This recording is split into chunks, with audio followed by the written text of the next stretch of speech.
Tapi soal kejaman PKI dan sebagainya itu ada juga mainstream yang memang harus diulang terus untuk mengingatkan anak bangsa tentang pemberontakan itu. Tetapi kan mana yang lebih prioritas, kan itu sekarang bagi kita. Kalau saya sih lebih prioritas untuk kebangkitan Nusantara saja. Kembalilah apa yang ada tumbuh kembang di ibu pertiwi kita, mari kita gali, mari kita teliti, mari kita kembangkan, mari kita manfaatkan untuk sebesar-besarnya kemakmuran rakyat. Setelah itu untuk kemakmuran dunia, karena Indonesia bisa menyusui banyak negara apabila kita menjadi negara yang maju.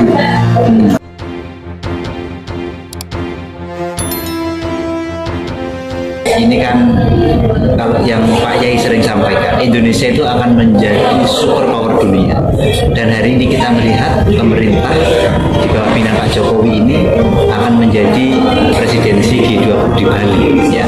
Dan kita juga kemarin melihat kalau Pak Jokowi itu ngirim salam ke Pak Yai, ya kan? Nampaknya ada sesuatu yang ingin saya tanyakan ke jenengan. Ini karena ini di Bali dan Bapak orang Bali. Bagaimana ya Anda melihat Indonesia terkait cita-cita perdamaian dunia seperti yang diinginkan oleh Soekarno dalam undang-undang? Ya, saya kira apa yang disampaikan oleh Pak Kiai itu kan pemikiran yang visioner. Bahwa Indonesia akan menjadi salah satu negara yang mempengaruhi kehidupan di dunia, dan itu sangat-sangat masuk akal. Karena dengan pola kebijakan Pak Jokowi sekarang kan ada percepatan sebenarnya eksistensi Indonesia. Pengakuan kita untuk mengatur G20 ini kan luar biasa, karena dunia ini boleh dikatakan G20 dan G8 lah yang mengatur kemana arah ekonomi dunia ini. Nah, kalau dia diadakan di Bali mungkin dia cepat kembali aja. Jadi kebangkitan Nusantara itu memang sudah saatnya ada. Kenapa? Karena kalau zaman dulu kita lihat pada abad 13-14 misalnya, ketika Majapahit berjaya, itu Eropa kan gelap gulita. Eropa itu dalam kelaparan. Dia baru zaman Renaissance baru dia bangkit gitu loh. Nah, artinya apa? Kita sudah pernah lebih jaya daripada Eropa dan Amerika. Bahkan kalau kita tarik mundur ke belakang, kita punya penisi Nusantara, atau tarik mundur lagi bagaimana zaman UT Martandipura, itu Amerika belum ada, Australia belum ada. Jadi kita sudah menjadi negara maju. Makanya kalau kita ingin berjaya lagi ke depan, memang harus membangkitkan Nusantara kita ini. Oke, saya boleh sedikit begini. Obama itu pernah mengatakan bahwa Indonesia di abad 2021 akan menjadi inspirasinya dari Kitab Sutasoma. Kitab Sutasoma itu adalah sebuah kitab dari umat Hindu. Yang ingin saya katakan, Kitab Sutasoma itu ditulis oleh Empu Tangkurat, orang dari Kediri. Saya ingin menanyakan antara kembali ke Bali dari Kediri. Nah ini. Ya, jadi kan begini. Jati diri. Sebenarnya Sutasoma itu lahir bukan nilai-nilai Nusantara. Kita bicara terbangun di mana kemudian ada banyak nilai-nilai di sana, termasuk juga bagaimana pendidikan intelektual, termasuk di sini muncul. Dan kemudian yang harus kita pahami adalah Empu Tangkurat ini kan simbol sebenarnya. Bagaimana nama yang membuat karya besar tapi biar tidak diketahui siapa orangnya. Ya, itu gaya orang Kediri kan, suka berkarya tapi tidak mau namanya muncul kan. Itu kan memang ciri khas karya-karya Pujara masa lalu kan, dimana dia lebih mengutamakan karya daripada nama pribadinya. Tapi terlepas daripada itu semua, memang kalau kita lihat bahan baku Indonesia hari ini memang sudah siap untuk menjadi negara maju. Yang kurang tinggal satu soal mental saja. Kalau bahan baku sumber daya alamnya dia sudah sangat siap. Mau ngomong apa? Mau ngomong sistem otomotif dunia, bahannya nikel ada di Indonesia. Mau ngomong listrik, mau bahan thorium, mikronuklir ada di Indonesia. Mau ngomong nuklir, uranium ada di Indonesia. Jadi semua bahan-bahan yang tinggi itu ada di Indonesia. Tinggal orang-orang Indonesia mau nggak mengelola itu sebaik-baiknya, dan mental kita harus muncul menjadi mental yang unggul. Hari ini kita kan masih banyak inferior. Kita merasa minder terhadap orang lain, negara lain. Orang negara lain juga banyak mencontek dari kita. Hanya dia nggak bilang aja nyonteknya kan. Tiba-tiba aja kita kagum sama mereka kan. Nah, coba kita kembangkan.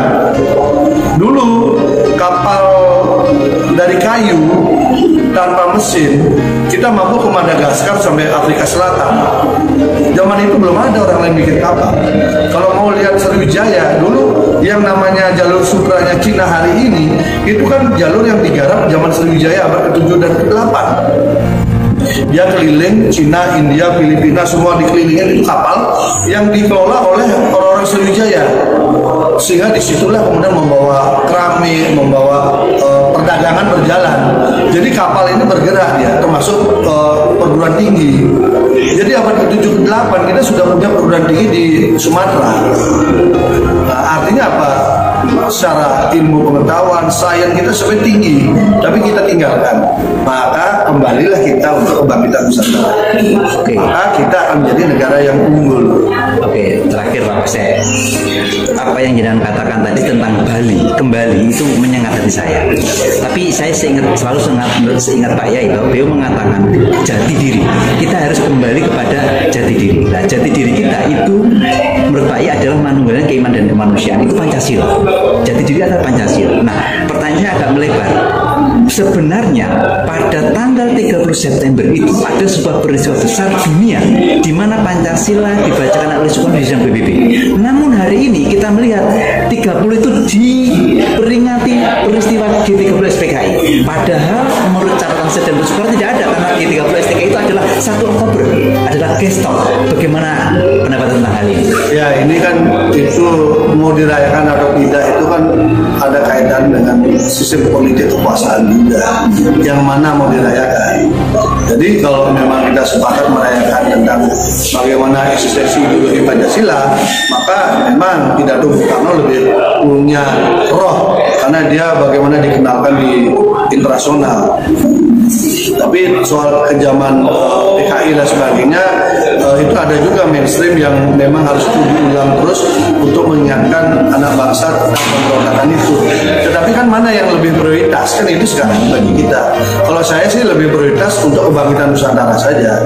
Kembalilah apa yang ada tumbuh kembang di ibu pertiwi kita, mari kita gali, mari kita teliti, mari kita kembangkan, mari kita manfaatkan untuk sebesar-besarnya kemakmuran rakyat.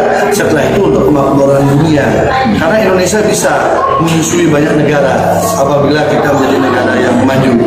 Karena karya bangsa kita itu akan mampu menghidupi tidak hanya orang Indonesia, tapi untuk banyak orang, termasuk negara-negara lain. Saya kira itu mungkin fokus kita, makanya kita harus jaga betul keindonesiaan kita dan kenusantaraan kita, dan itu sudah jelas. Ideologi Pancasila memang jawabannya. Jawabannya memang itu. Karena dengan kita bicara Pancasila, semua langsung luruh menyatu menjadi bangsa Indonesia tanpa ada sekat. Perbedaan itu menjadi sebuah kekuatan, bukan menjadi sekat pemisah. Itu Bhinneka Tunggal Ika. Makanya penanaman Bhinneka Tunggal Ika, anak-anak Dharma Mantoa yang ada di dalam kitab Suta Soma itu kan juga bagian daripada nilai universal yang tidak akan luntur oleh waktu. Karena setiap orang dari kita pasti punya perbedaan. Tinggal apakah perbedaan itu dipakai untuk saling melengkapi atau dipakai sebagai sumber untuk konflik. Kan itu aja. Kalau orang sehat, dia akan mencapai saling melengkapi. Tapi kalau orang suka konflik, maka itu dipakai sebagai bahan pertentangan. Itu aja. Yang sehat pasti akan dipakai saling melengkapi. Kalau saling melengkapi, maka akan sama-sama meningkat. Misalnya saya punya 3, sampai punya 4. Kalau kita saling memberi, maka sampai jadi 7, saya jadi 7. Kan kita sama-sama meningkat kan? Ya, ya. Nah, kira-kira kayak gitu. Cukup. Terima kasih Tuhan Gede. Maaf, luar biasa sekali ini untuk penyemangat yang masih muda-muda ini, Pak.